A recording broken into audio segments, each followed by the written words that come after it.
पारपोली हे गाव सावंगी तालुक्यात येतं आणि हे गाव पर्यटन म्हणून पूर्ण घोषित आहे, फुलपाखरांचं गाव म्हणून. पण जे पीडब्ल्यूडीचे अधिकारी आहेत त्यांना मस्ती आलेली आहे. सरपंच मॅडम आणि गावातील ग्रामस्थ गेले अनेक महिने खड्डे भरण्यासाठी त्यांना निवेदन देत आहेत, पण पीडब्ल्यूडीचे अधिकारी एवढी त्यांना मस्ती झाली आहे की त्यांना पगार फक्त घेत आहेत, काम करायचं त्यांचं नाव नाहीये. आज पूर्ण तालुक्यात जिकडे तिकडे गणपती आला तरी झाडी मारण्याचं काम चालू झालं नाहीये. त्याशिवाय रस्त्याचे खड्डे बुजवले गेले नाहीये. आता तुम्ही पत्रकार विचारणार याला दोषी कोण? तुम्ही म्हणाल की आमदार तुमचे आहेत, पालकमंत्री महायुतीचे आहेत, असा विषय नाहीये.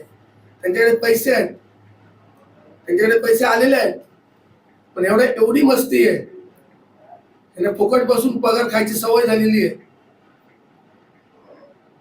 जर पारफुली गावाचे खड्डे, मी मस्करीत बोलत नाही किंवा धमकी देत नाही, 8 दिवसात जर नाही भरले गेले तर अधिकाऱ्यांच्या तोंडाला काळं पुसतं.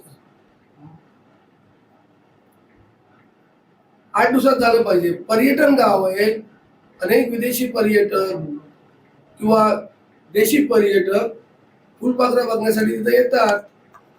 ही अवस्था असली तर ते योग्य नाही. गणपतीच्या आधी सगळी झाडी मारली गेली पाहिजे. पारपोली गावातील पहिल्यांदा सगळे खड्डे बुजवले गेले पाहिजेत. एवढं अधिकाऱ्यांनी कुठेही रस्त्यावर थांबून काळं लावणार, काय ती केस होऊ दे. सगळीकडे त्यांना मस्ती आलेली आहे, मस्तावलेले आहेत. आणि अनेक रोड आहेत. तो नवीन काय 110 कोटीचा रोड कुठचा तो चिखल झालाय वापोली होत. जर तुम्ही जर गेलात तिकडे तर सगळा चिखलमय झालेला आहे. दानोली बांधा लोकांना गणपती जातात त्यांचे हाल होतील अशी परिस्थिती आहे. हे फक्त पैसे घेतात, कमिशनर घेतात, 2% घेतात अधिकारी. त्यांना लोकांचं देणं घेणं काही नाही. त्यांच्या तोंडाला काळ्या पुसत्याच्या लायकीचे सगळे अधिकारी आहेत. आणि ह्यावेळी मी जरी सत्तेत जरी असलो तर तुमच्याकडे निधी नसला असता तर आम्ही समजू शकलो असतो की तुम्ही काम करू शकत नाही. तुमच्याकडे निधी असताना तुम्ही काम करत नाहीये, हे दुर्दैव आहे.